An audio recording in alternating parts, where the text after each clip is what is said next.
ഇപ്പോൾ നൗഷാദാണ് കാലിക്കറ്റിൽ നിന്ന്.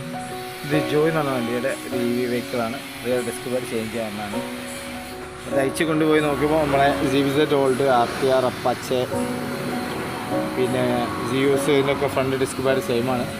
ഇതിലാകെ രണ്ട് വ്യത്യാസം പറഞ്ഞാൽ എനിക്ക് തോന്നിയത് ഒന്നിൻ്റെ അത് കാലെന്തായാലും കട്ട് ചെയ്യണം. ഈ കഷ്ണം അളവെടുത്ത് കട്ട് ചെയ്ത് ഒഴിവാക്കാണ്ട്. ഇതാണ് ഇതിൻ്റെ പഴയ സാധനം.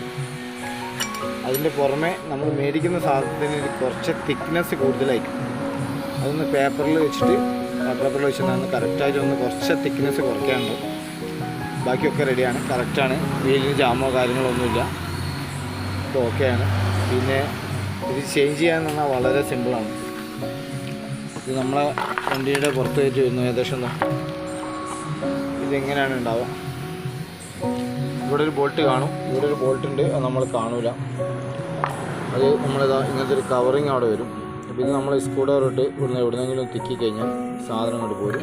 ഇതിൻ്റെ ഉള്ളിൽ ബോൾട്ട് ഉണ്ടാവും. ഒരു കവർ എടുക്കാം. പിന്നെ അതാ ഒരു രണ്ട് ബോൾട്ടുകൾ തയ്ച്ചിട്ട് ബാക്കോട്ടേക്ക് എടുത്താൽ അസംബ്ലി ചെയ്തിട്ട് കിട്ടും. സുഖമായിട്ട് നമുക്ക് ചേഞ്ച് ചെയ്യാം. പിന്നെ ഇതിൻ്റെ മുമ്പ് നമുക്ക് നമ്മളെ ഗ്രൂപ്പിൽ അഭിയേട്ടൻ എക്സ്ട്രീം ന്യൂ മോഡലിൽ ഡിസ്ക് പാഡ് ചേഞ്ച് ചെയ്യാൻ നമുക്ക് കാണിച്ചു തരുന്ന ഏകദേശം അതേ മോഡൽ തന്നെയാണ് ഇതിന് സാധനം വരൽ. Okay, thank U.